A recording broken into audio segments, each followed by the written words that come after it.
kama Biblia inayomruhusu Benjamin Netanyahu wa Israel kupigana vita anazopigana ndani ya Mashariki ya Kati, ndiyo Biblia tunayoitumia sisi wa Kristo wa Tanzania, basi kitabu cha Biblia kitakuwa kina matatizo mengi sana, na yafaa tukichunguze vizuri. Hichi kitabu kinachoitwa Biblia kitakuwa na matatizo mengi sana, na yafaa tukichunguze vizuri. Benjamin Netanyahu akiwa amesimama katika platform ya Umoja wa Mataifa, United Nation, amesema hivi: Operation Rising Lion imetoka kwenye Biblia. Israel's 12-day war with Iran, which I renamed Operation Rising Lion, that's from the Bible. This 12-day war will go down in the annals of military history. Hold on. Watanzania, ni mara ngapi wachungaji wanatumia kitabu cha Biblia kutusachi mifukoni mwetu na kutufanya wa maskini wa kutisha, alafu wao wakawa matajiri wa kutisha? Sijui nimeeleweka. Tanzania hii nzima kuna matapeli wanavaa suti, wanashika kitabu kinaitwa Biblia, wanawapora wananchi wanaotafuta fedha kwa jasho lao, kwa shida na matatizo, wanakuwa matajiri wasioelezeka. Leo hii Netanyahu anatuambia wazi, anaiambia dunia, kwa sababu Netanyahu sio kwamba alikuwa anaongea na Waisraeli wenzake. Netanyahu alikuwa anaitangazia dunia kwamba Operation Rising Lion ni kutoka kwenye Biblia. Okay, kama Operation Rising Lion inatoka kwenye Biblia, basi hata Gaza anapata kibali kutoka kwenye Biblia. Je, Biblia ni kitabu hatari kabisa kwa maisha ya mwanadamu wa kileo? Kwa sababu kama vurugu zote ambazo Benjamin Netanyahu anazifanya Mashariki ya Kati anapewa kibali na Biblia, Biblia itakuwa na matatizo. Unajua, hii sentensi ya Netanyahu ambayo vyombo vya habari vikubwa havijaizumu, hebu igeuze hii sentensi. Kiongozi wa Kiislamu amesimama pale UN akasema vita anayopigana anapewa kibali na Qurani. Wewe unafikiri vyombo vya habari vya kizayonisti, yani BBC, Sky, Fox, CNN, CNBC, MSBC, VOA, hivyo vyote ni vyombo vya habari vya Wakristo, niweke hilo neno, sio vya Waislamu. Kazi ya hivyo vyombo vya habari ni kudemonize Uislamu. Ndugu zangu, mimi ni Mkristo, nimelelewa kwenye Ukristo, na leo nilikwenda kanisani. Leo Jumamosi nilienda kwa Wasabato kusali. Unajua, my primary religious education au religious belief nimepewa na wa Katoliki. Sasa mimi kwa sababu bado sijaoa, bado sijajua nitumie Ukristo upi, Mungu akija kunipa familia hiyo ndio dini yetu. Kwa nini nasema hivyo? Kwa sababu hao wa Katoliki walionilelea nao wana issues zao. Tunaishi katika dunia ambayo watoto wana akili kuliko hata sisi. Kwa sababu mtoto anaweza kukuuliza, hivi baba, kwa nini tunakwenda kanisani Jumapili na sio Jumamosi, wakati Biblia inasema Jumamosi? Yaani mimi nataka nitengeneze mazingira, kama Mungu atanipa familia, nimlelee mtoto katika mazingira ambayo hata nisumbua sana.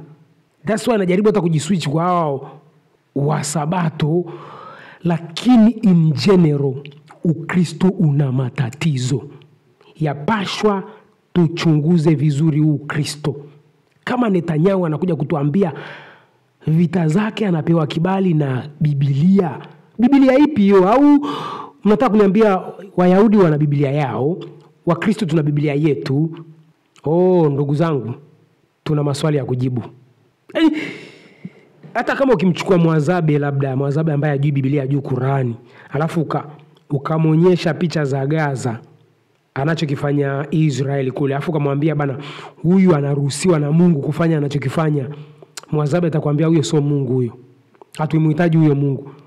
Yaani chukulia mtu ambaye haijui dunia inavyogeuka, kwa sababu sisi tayari tunajua dunia inavyogeuka. Kuna binadamu wanaishi huku duniani hawajui dunia kabisa inavyogeuka, hawaelewi chochote, lakini wanaishi. Sasa ndio ukamwonyesha ule unyama ambao Israeli anaufanya. Alafu ukamwambia bwana, huyu mtu anafanya huu ushenzi kwa sababu anapewa kibali na Mungu. Unajua moja ya sababu iliyonifanya nikaacha kumwabudu Mungu wa babu zangu ni sentensi moja iko kwenye Biblia inasemaje? Mimi ndio Mungu muumba mbingu na nchi, vyote vijazavyo, vionekanavyo na visivyoonekana. Kwa maneno mengine, yani huyu Mungu ninayemwabudu ni Mungu pia wa Mungu wa babu zangu. Sijui nimeeleweka? Yani kama unavyomuona kwamba rais wa mtaa wako, rais wake ni Samia. Yani Samia ni rais wa marais wote Tanzania. Kwa hiyo Mungu ambaye tunamwabudu sasa, huyu Mungu akina Wakristo, Waislamu, ni Mungu wa miungu wote ambao tunawajua, kwa sababu yeye ni muumba mbingu na nchi, vyote vijazavyo, vionekanavyo na visivyoonekana. Hiyo ndiyo sentensi inayonifanyaga mimi naenda kanisani. Haipo sentensi nyingine.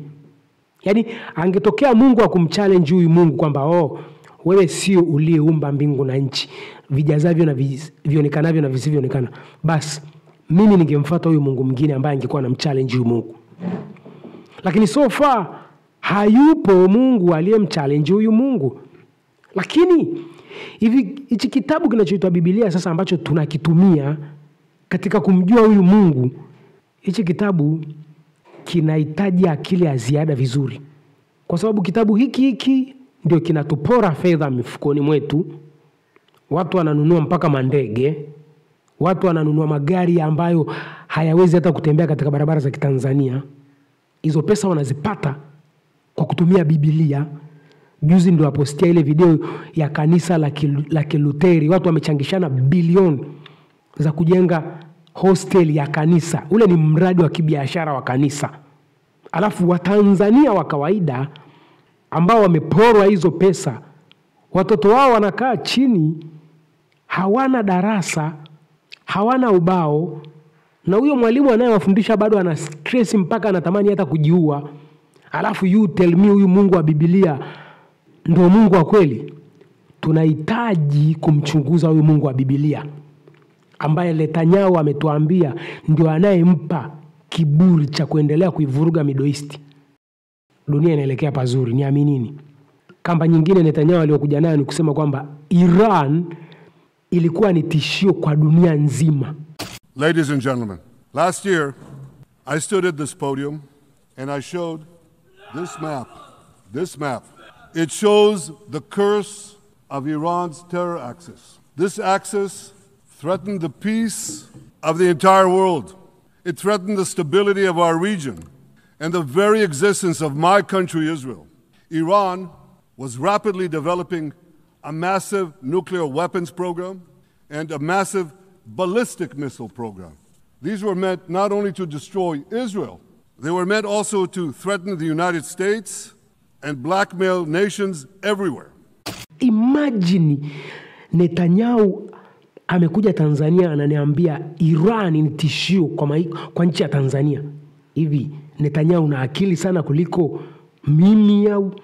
Alafu bado anaongeza kamba nyingine na kuambia sio kwamba tu silaha ambazo Iran anazalisha ni hatari kwa Israeli, bali pia ni hatari kwa Marekani. Labda Netanyahu anaweza kuwadanganya wa Marekani, sio Afrika. Kizuri ni kwamba wakati alikuwa anaanza kuongea tu watu wametoka nje. Waliobaki wanamsikiliza ni wale chawa ambao maisha yao yanaendeshwa na kabineti ya Wazionisti. Yaani watu uliowaona wamebaki kwenye ile General Assembly, kwenye pale ukumbini wanamsikiliza Netanyahu, ni wale watu ambao maisha yao yanaendeshwa na makapitalisti wa Kizayoni.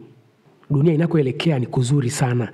Ni ngumu Waisraeli wakaendelea kuidanganya dunia kama walivyoidanganya kwa makarne na makarne. Hii dunia ya social media, huwezi kuniambia social media ni juhudi za mwanadamu zikaja. No. Netanyahu huwezi kucontrol tena hii dunia kwa kuidanganya hivyo. By the way, Watanzania, mimi na wazo langu, nataka mniunge mkono. Nataka nianzishe dini yangu ya online. Tutakuwa tunahubiri na mahubiri yetu ni Mtanzania kwanza. Hicho ndicho kichwa cha habari cha dini yetu. na dini inaitwa hivyo Mtanzania Kwanza.